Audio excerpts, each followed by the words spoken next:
o Pedrinho falando para nós aí, ô Gabriel. Põe o Pedrinho falando de dentro do carro, presta atenção na resposta dele. Quando ele é perguntado sobre o elenco, o que ele diz, e quando ele é perguntado sobre o Gabigol, o que ele diz? Veja aí. Ô louco, teve um que gritou no fundo ali, tá tudo errado, tudo pilantra. Você escutou ele gritando ali? Ó, então vamos lá. Sobre o elenco, o Tite pediu para avaliar todo o elenco. Aí o repórter, eu não sei quem que é o repórter. Para manter todo o elenco, para segurar. Perguntou. Aí, e o Gabigol? Aí ele falou, não, aí é outra história. Ou seja, eu sei lá, cara. Eu sei lá, tô chutando, não tenho informação não. Se vocês tiverem, vocês podem me ajudar. Mas o HG, sei lá se o Gabigol vai reapresentar. Hein? Todos nós temos a mesma informação de que o Gabigol gerou muito incômodo nos bastidores do Cruzeiro. Com o pênalti perdido, com a forma como ele lidou no pós-jogo contra o Corinthians. Então tudo isso causou muito incômodo nos bastidores do clube. E se tudo isso causou incômodo nos bastidores do clube, a tendência de fato é que o Gabigol não permaneça. A gente sabe disso. O próprio jogador, antes mesmo de qualquer problema que tenha acontecido, ele chegou a cogitar essa saída. E essa informação já começou a ser veiculada antes mesmo de qualquer coisa, porque ele queria ter mais minutos. Então, para mim, a tendência do Gabigol, de fato, é de uma saída do Cruzeiro nesse momento e eu não vejo qualquer possibilidade de representação, sobretudo com a chegada do Tite à equipe do Cruzeiro, porque para mim é inviável que os dois trabalhem juntos. Tite, foram acontecendo agravantes, né? O ambiente já não era propício. A gente já escutava antes mesmo do jogo decisivo contra o Corinthians, a gente já tinha informações que ele caminhava para uma saída no final da temporada, buscar um outro clube para ele ter mais rodagem. Aí vem o lance do pênalti.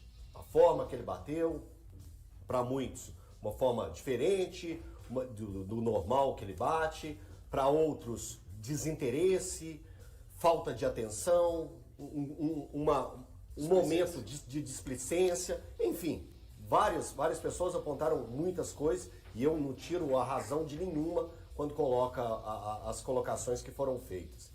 E aí, depois do jogo, ainda o que a gente tem de informações é que o clima no vestiário não ficou mais agradável, não poderia ser diferente. Eu não esperaria outra coisa. Ninguém aceitaria de forma natural tudo que aconteceu naquele jogo. Gente, o Cruzeiro fez uma partidaça. Leva a decisão para os pênaltis, os 4 primeiros cobradores bateram da forma que bateram, tiraram o máximo possível do Hugo Souza, que é um grande defensor de pênaltis, e aí chega um momento decisivo nos pés do Gabigol, o cara que entrou para fazer isso aos 46 minutos do segundo tempo. Então tudo já propunha a isso. E aí depois vem um outro detalhe. Já falei sobre o vestiário que ficou quente. E o Gabigol é o único jogador que não retorna a Belo Horizonte. É o único jogador que sai antes de todo mundo. E um outro que para muitos pode ser, mas Elton, você está indo longe demais. Um detalhe, mas para mim não é. É o único que sai do estádio sem o material esportivo do clube, sem estar trajando a vestimenta do Cruzeiro. Então, para mim, ele teve um time totalmente errado.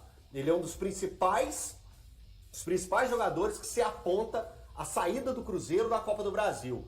Aí ele sai antes de todo mundo, não volta para Belo Horizonte e sem a roupa esportiva do clube, do Cruzeiro.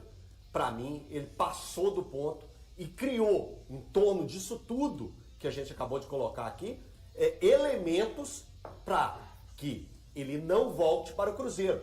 E aí, na terça-feira, que foi ontem, né? Na terça-feira, o Cruzeiro anuncia o Tite. Se tudo isso que eu acabei de falar já era um elemento suficiente para colocar num pacotão, num embrulho muito grande, falar assim, Gabigol, não dá para você aqui. Empurrando o Gabigol. Vem o Tite, que todo mundo já sabe como é.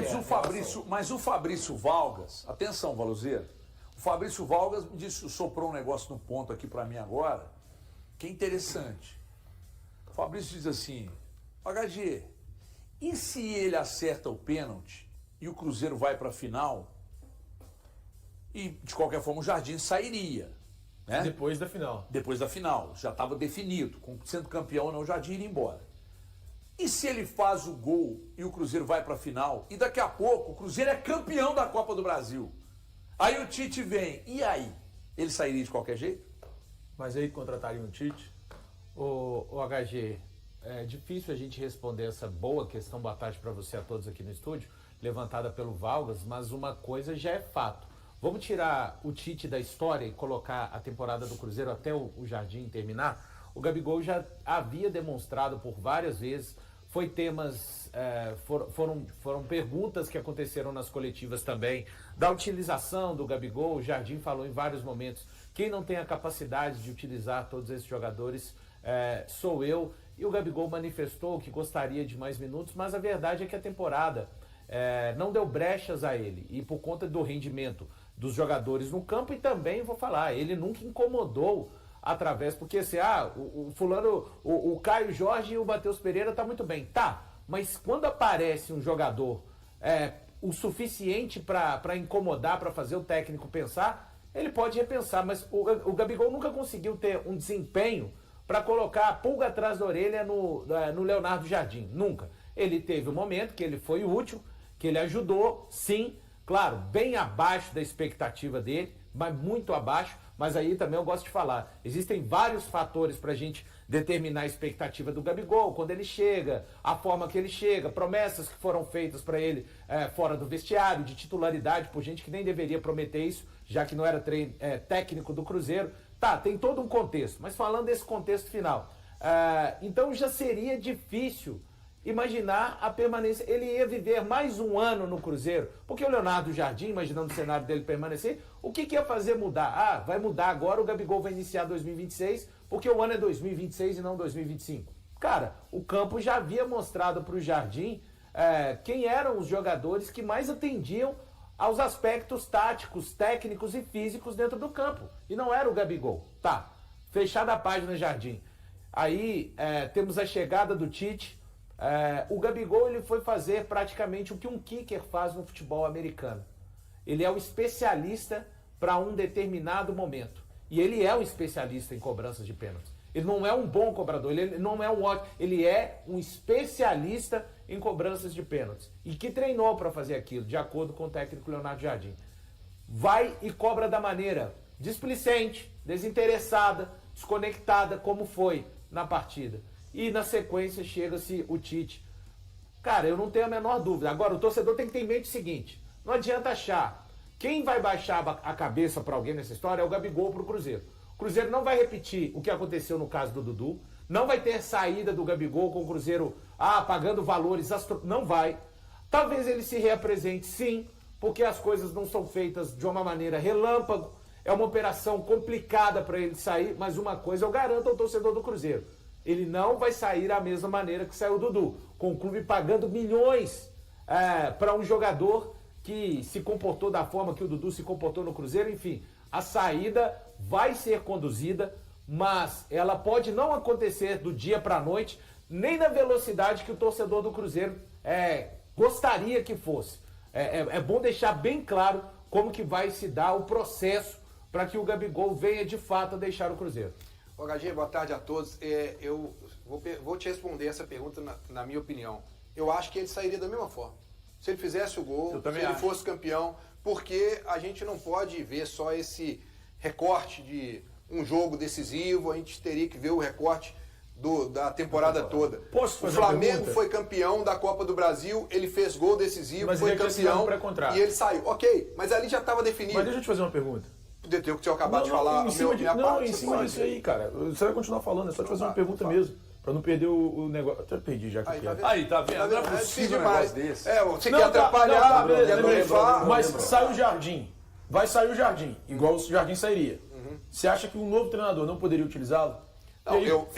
Eu acho que aí vai de conversas. Poderia? Sim, poderia. Se o treinador chegasse aqui e falasse assim, olha, eu vou montar o meu time e eu dependo do Gabigol. Renato Gaúcho. Ele fala assim, eu quero o Gabigol. Então, beleza, tudo bem, mas eu acho que a tendência, o que o HG perguntou, tendência qual seria? Para mim a tendência já está demonstrada há muito tempo que ele mesmo não quer ficar. É que... Quando solta essas letrinhas aí, é o empresário, comenta com um, comenta com o outro. Gente, tudo que surge na imprensa não é nada inventado, não. É porque sempre aparece uma conversa daqui, uma conversa de lá. Cada um tem suas fontes, cara.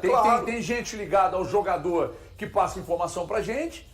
Aí você avalia, apura e solta a informação. É isso. Às vezes vem do clube. Por exemplo, eu já contei a história aqui mais ou menos umas 300 vezes, que o Luciano, que joga no São Paulo, ele mandou uma mensagem pro Denilson, fechei com o Galo.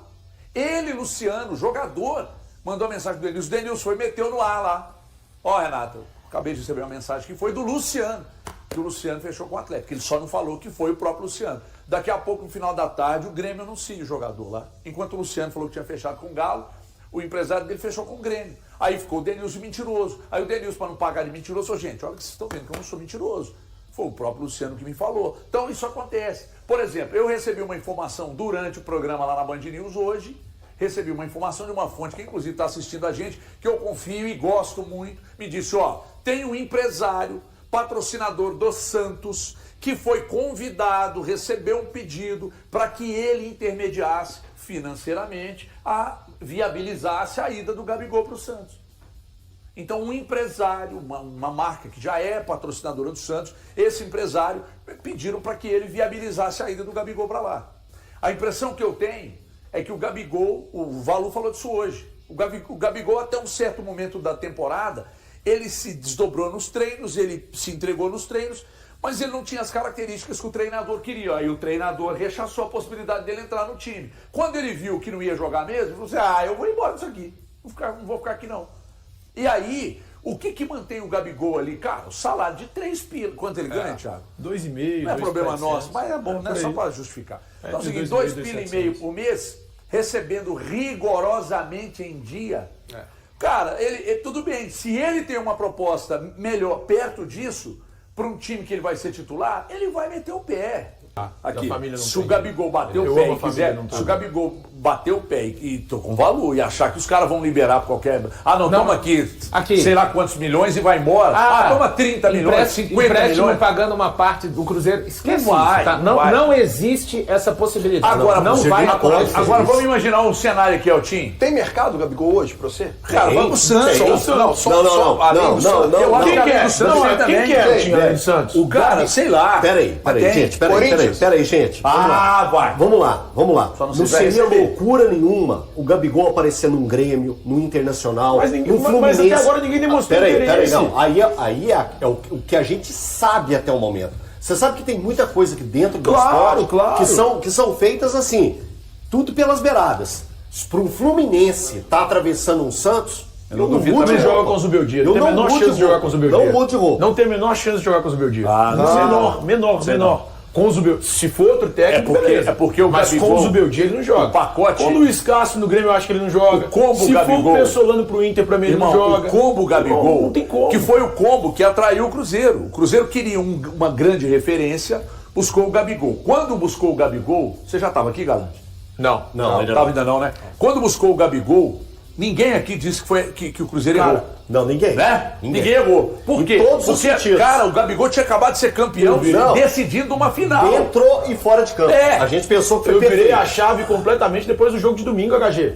O cara perdeu o pênalti de forma displicente. Depois da forma que ele perdeu, pra mim, o Pedrinho tinha que ter metido era isso aqui, ó.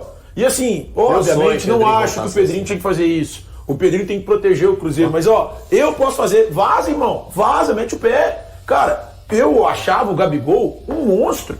Você ficava imitando ele o tempo todo. Eu sou apaixonado com a carreira, a trajetória. Você torce tudo Cruzeiro, que ele irmão? fez. Você achava que ele era maior do que o Hulk. Olha eu sigo achando que ele foi maior do que o Hulk nos últimos 5, 6 anos. Olha aqui, mas isso eu não vou discutir, não, porque eu não tenho necessidade nenhuma de colocar o Hulk no meio dessa discussão. Não, só mas porque você gosta de falar. Eu achava o Gabigol extremamente decisivo. Eu fiquei apaixonado com a trajetória dele no Flamengo. O cara foi muito bem em 2019, decidindo o jogo, 20, 21 e todos os anos seguidos aí. Só que, velho, chegou aqui.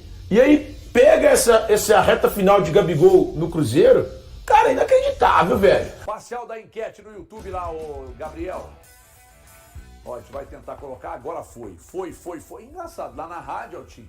Tá vendo como é que é a diferença no perfil da audiência, Eltim? Tem diferença. Aqui, tem ó, diferença. 33 a 67. Mas Mas E na rádio deu quanto que eu não deu lembro? 79. 79. Pro não? Mas Pro não. é uma lavada. Eu posso contar uma Mesmo coisa? assim, é uma lavada. Mas será que é uma nesses lavada. 33% não tem uns atleticanos aí? Possivelmente também. E vou Querendo. falar, eu fui Não, votar... atleticano vota no não, ué.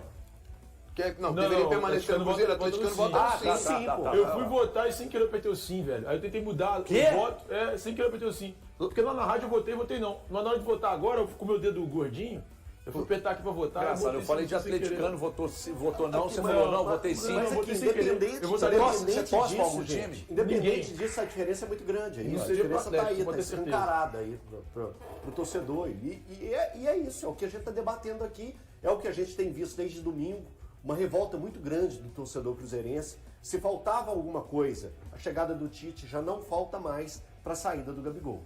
O Cruzeiro começou a promover ajustes no elenco pensando na temporada de 2026. 3 jogadores já têm a saída definida: o zagueiro Gamarra, o meio-campista Eduardo e o atacante Bolazzi. Paralelamente, o clube confirmou nesta terça-feira a contratação de Tite como novo treinador. Gamarra, que pertence ao Atlético PR e estava emprestado ao Cruzeiro, será negociado pelo clube paranaense com o Olímpia do Paraguai, com vínculo até o fim de 2026. O defensor teve poucas oportunidades sob o comando de Leonardo Jardim e, em outubro, chegou a admitir publicamente o desejo de deixar a equipe mineira, pedido que havia sido negado na ocasião. Já o meia Eduardo estava com contrato próximo do término e não permanecerá, pois o vínculo não será renovado. A informação foi divulgada inicialmente pela ESPN e confirmada pelo GE. Ao todo, o jogador disputou 51 partidas pelo clube e marcou 5 gols. Outro que se despede é o atacante Bolazzi. O contrato dele ia até o final deste ano e previa extensão automática mediante cumprimento de metas. Contudo, atleta e clube chegaram a um acordo para retirar essa cláusula, encerrando o vínculo. Bolazzi não conseguiu se firmar como titular ao longo da temporada e chegou a passar cerca de 45 dias sem atuar, entre agosto e setembro. Ele voltou a ser utilizado apenas nas 3 rodadas finais do Campeonato Brasileiro. No total, terminou a temporada com 4 gols e 3 assistências. E aí, galera, o que acharam? Deixem suas opiniões nos comentários. Não se esqueçam de deixar o like, se inscrever no canal e ativar o sininho para receber as notificações. Até mais, Nação Celeste! Vamos pra frente!